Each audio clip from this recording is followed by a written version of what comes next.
BFM Business, l'heure H, le rendez-vous des éditorialistes. Ils sont là comme tous les soirs, bien sûr, nos éditorialistes pour refaire l'actu du jour. Sébastien Ley est avec nous ce soir. Bonsoir Sébastien, bonsoir. Bienvenue, entrepreneur, chercheur associé à l'Institut Thomas More. Et puis Yvan Besse est avec nous également. Yvan, bonsoir. Bonsoir. Bienvenue également, rédacteur en chef adjoint à la Tribune. Alors, faut-il s'inquiéter une nouvelle fois et plus que jamais pour le commerce mondial? Il y a eu ce vent, on va appeler ça comme ça, que Donald Trump a mis à Angela Merkel, vous savez, vendredi dernier à la Maison-Blanche. Pourquoi qu'elle avait dû lui dire ces 4 vérités sur les questions de commerce, pour qu'il boude comme ça ostensiblement.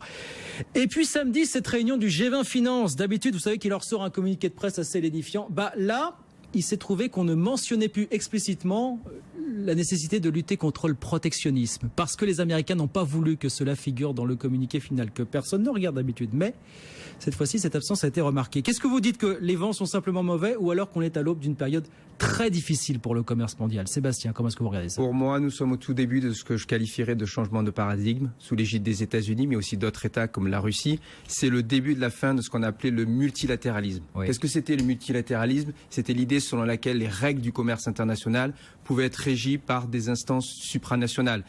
L'Union européenne, l'Organisation mondiale du commerce. Le GATT, l'OMC, système unifié après la Seconde Guerre mondiale. Là, l'administration Trump va faire voler tout ça en éclats pour vous. L'administration Trump veut revenir à ce qu'on appelle le bilatéralisme. On le voit, on va parler du Brexit. Oui. Une des conséquences du Brexit, c'est une relation bilatérale privilégiée entre les Anglais et les Américains. Et pour Donald Trump, il y a des Anglais, il y a des Allemands, peut-être des Français, mais en tout cas, il n'y a pas d'Européens. Yvan, comment est-ce que moi, je dirais, je sais pas encore jusqu'où Trump ira. Vous n'êtes pas aussi catégorique que Sébastien. J'hésite, oui, parce que c'est comme on en est au début. Alors évidemment, il envoie des signaux, et il fait le matamor, etc.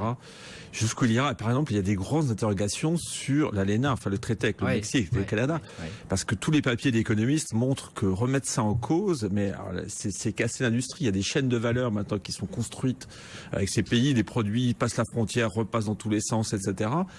Dire on va faire un mur, une espèce de mur du commerce avec le Mexique, mais c'est fou, notamment pour l'industrie auto, par exemple, c'est un des bons exemples. L'industrie automobile américaine travaille énormément avec le Mexique. Il y a des pièces qui sont assemblées là-bas, fabriquées aux États-Unis, assemblées. Enfin, si on détruire ça, c'est mettre l'industrie auto par terre. Sébastien, vous êtes d'accord avec ça? Pour vous, il y a un garde-fou ou pas là, moi, j'aimerais revenir sur le terme de protectionnisme. Il me semble pas être le plus approprié. Si vous regardez les gens qui sont autour de Donald Trump, 2 personnes dont on parle très peu en France. Richard Lighthizer, c'est celui qui dirige l'USTR, c'est l'organisme qui représente les États-Unis justement au sein de l'OMC, et Peter Navarro. C'est un professeur d'économie. Le livre de chevet de ces 2 personnes, c'est un ouvrage de 1948 de Jacob Wiener qui s'appelle Études sur la théorie du commerce international et qui remet au goût du jour le mercantilisme. Donc la vraie doctrine économique de Trump, c'est le néo-mercantilisme, c'est être agressif dans la guerre du commerce international, c'est rechercher, et là, bien évidemment, c'est un véritable changement pour les États-Unis, rechercher l'accumulation de capitaux aux États-Unis, un excédent commercial, on en est loin, 465 milliards de dollars, mais c'est le véritable but de Donald Trump. Donc c'est la guerre de tous contre tous. Mais je peux être assez d'accord avec ça, mais nonobstant ce que je disais sur le Mexique, où là, c'est quand même autre chose, il y a quasiment une intégration économique. Mais effectivement, avec le reste du monde, on va dire, on peut aller vers ça, quoi. Et effectivement, Trump, c'est normal, répond de façon peut-être mauvaise à de bonnes questions, parce qu'on peut se poser la question, est-ce qu'on n'est pas allé trop loin dans la libéralisation des échanges et surtout des mouvements de capitaux? Les économistes très sérieux qui se posent la question, libérer les échanges, on sait depuis Ricardo, tout le monde est d'accord là-dessus, que ça favorise le développement, la richesse, la croissance. En revanche, avoir des mouvements de capitaux totalement libres qui déstabilisent des pays, il y a plein d'exemples, ça, est-ce que ça vraiment, sur le long terme, ça profite au développement? C'est une vraie question. Il n'est pas resté dans la posture. Là, il a fait un coup d'éclat parce qu'on était dans une instance, le G20, où en général les choses sont assez figées. Pour vous, c'était un premier coup de canif finalement dans le contrat. Finalement. Alors, ça n'est pas le premier. On parle aux États-Unis de diplomatie du jawboning, c'est-à-dire des coups de mâchoire. Donc, on sait que Donald Trump est adepte de ça. Moi, je pense qu'il place très souvent le curseur très haut, parce qu'il sait très bien qu'il va y avoir des concessions de l'autre côté, mais c'est un moyen d'avancer quand même sur cet agenda néo-mercantiliste et agressif. Parce qu'il sait aussi que même s'il met en œuvre ces mesures protectionnistes, la taxe à 20% sur les produits importés, pardonnez-moi, il s'en fout. Il sait que même si les Européens, les Chinois, les Japonais ou d'autres saisissent l'Organisation mondiale du commerce, on est parti pour des années de procédure. Ça aurait eu le temps d'être mis en place. C'est ça son calcul finalement, c'est qu'il a une trajectoire... un boulevard devant lui finalement. Vous le voyez comme ça, vous, Sébastien? Bien sûr, et parce que les États-Unis demeurent la locomotive de l'économie mondiale. Les capitaux, de toute manière, continueront à affluer vers les États-Unis. Encore plus si on a un différentiel de taux d'intérêt entre les États-Unis et le reste du monde. Et donc, c'est lui qui a la main pour l'instant. La question, c'est pas ce que va faire Donald Trump maintenant, c'est ce que vont faire les autres. Ce que vont faire les Européens notamment, ce que vont faire les autres partisans. C'est l'Europe et la Chine qui se sont posés en garant du libre-échange finalement, une fois de plus ce week-end du côté de Baden-Baden. Là-haut. Parce que notamment les Chinois, ils ont évidemment grandement intérêt, quoi. Effectivement, les Chinois fondaient leur croissance là-dessus. Là, ils veulent la réorienter aujourd'hui, mais s'ils peuvent plus exporter, là... C'est quand même un comble, comme l'avait fait le président chinois à Davos il y a quelques semaines, que ce soit lui qui se pose en héros, en garant du libre-échange. C'est comme fort de café.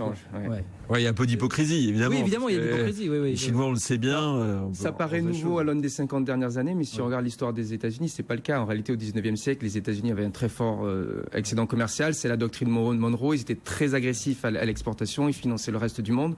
Finalement, Donald Trump essaie de revenir à ce qui était la position des États-Unis avant 1945. Est-ce qu'il a bien pesé les conséquences de son attitude vendredi dernier face à Angela Merkel pour vous? Oui, je crois que là, il y a beaucoup de show, quoi. Moi, j'attribuerais ça à voilà le show de ses débuts, quoi. Après, il faut voir la réalité. Hein.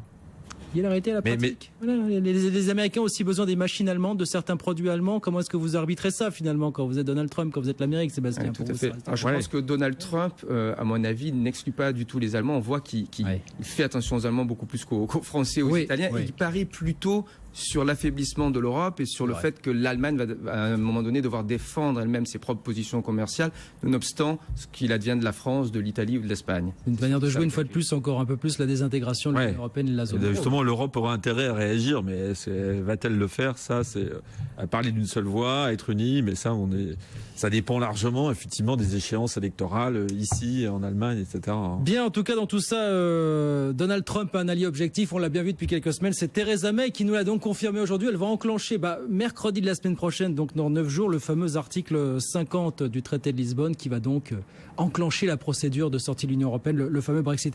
Vous avez vu qu'avant de se mettre d'accord, on a 2 ans pour se mettre d'accord sur la nature de la relation commerciale, mais avant ça même, on va devoir se mettre d'accord sur des points qui font vraiment polémique.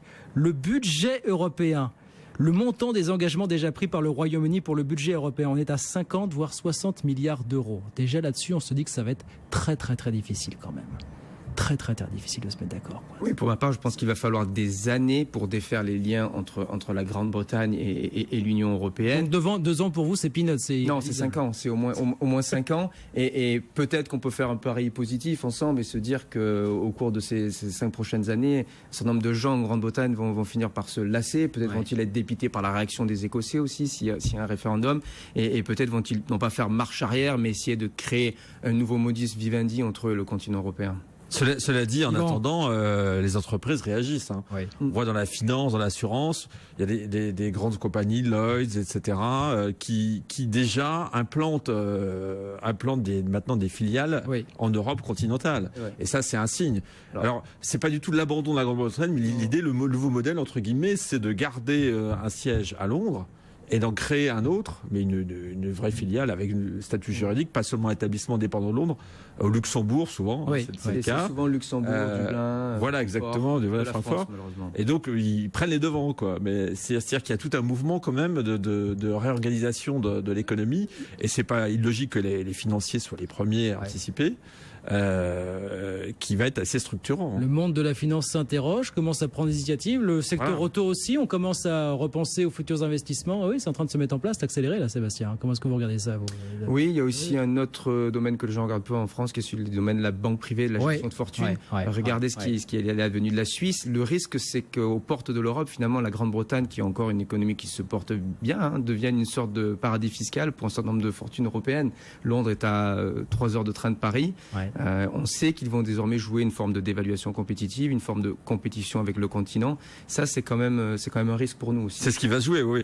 Ceux qui pariaient sur une espèce d'affaiblissement de la finance à Londres, je pense que le pari est perdu. On le voit bien d'ailleurs. Ce qu'on disait à l'instant, c'est que les grandes banques gardent évidemment leurs filiales, comptent là-dessus, comptent l'avantage comparatif. On va jouer à fond là-dessus. La concurrence fiscale, effectivement, ça va être assez terrible. Et pour l'instant, la place financière de Paris n'en profite pas vraiment, et ce en dépit de tous tous les efforts déployés par les autorités. Il y a des annonces d'HSBC, mais c'est aussi, il y a des liens historiques entre HSBC et la France avec le rachat du CCF, mais c'est vrai qu'on attend aussi les investissements. On entend dire aussi que certaines banques américaines pourraient finalement choisir New York tout simplement pour rapatrier certaines activités plutôt que d'aller du côté de Francfort, Luxembourg ou ailleurs. Voilà. New York est une ville très internationale, on y trouve des gens de toutes les nationalités européennes parlant toutes les langues européennes, on peut très bien faire du business européen depuis New York. L'invité surprise qu'on n'avait pas vu venir finalement, on a parlé de Francfort, de Paris et consorts. Non, c'est peut-être New York qui va tirer son épingle du jeu. En tout cas, il y a toujours des surprises parce que je ne sais pas si vous vous souvenez, le Brexit, on a annoncé une récession. C'est vrai.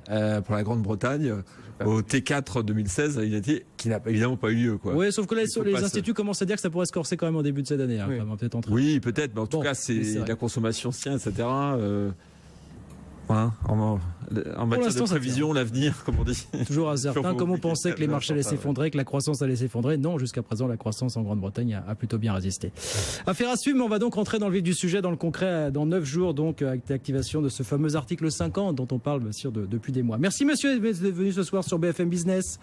Yvan Best pour la Tribune et puis Sébastien Lai, donc, pour l'Institut Thomas More, entrepreneur, Sébastien Lai, et chercheur associé à l'Institut Thomas More avec nous. Sébastien, merci, à très vite. Yvan, merci, à très vite.